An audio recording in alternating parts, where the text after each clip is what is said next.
A new Tampa Bay Business Journal hits newsstands today, and editor Alexis Muellner is here again to talk about some of the week's big stories. Good morning and happy Friday to you. Good morning and happy Friday to you. Yeah, you come bearing some really good news about the real estate market. It looks like the housing market is finally stabilized. Well, it looks like it has. And this week we were hearing a lot about a bubble forming, and what we're talking about is prices being overly inflated, and we saw that with the real estate crash. Tampa Bay very affected by residential real estate, a lot of overinflated values. But the market has kind of come back in part because of institutional investors, and we're talking about these big companies with deep pockets that have been buying up a lot of homes.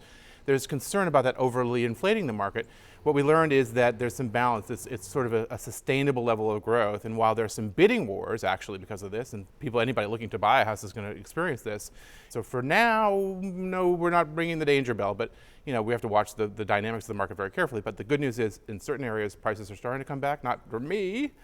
I'm still underwater in my house in Pasco County, so it shows that there's still a lot of room for growth in that very important residential real estate market. Yeah, but we'll take it as a positive sign either way. I think so. Yeah.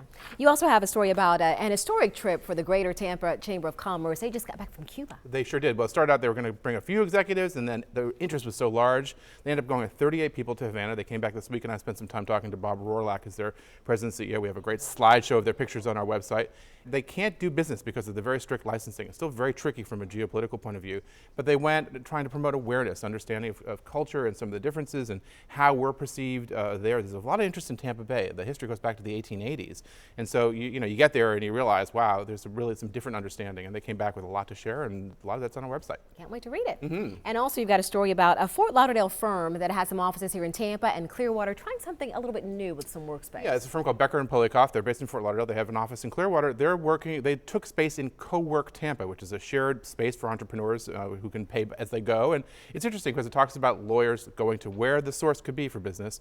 At the legal industry, very, very competitive. And in this case, the law firm looking for innovative ways to develop business, and they're hoping that they can offer some services and develop relationships. It's just a sign that you got to be very proactive about how you develop business, and sometimes it's talking to real humans and developing relationships. Wow, what a concept. Love it. Great stories. Always good to see you, Alexis. You too, Dia. For more Business Journal headlines, go to our website, abcactionnews.com/business.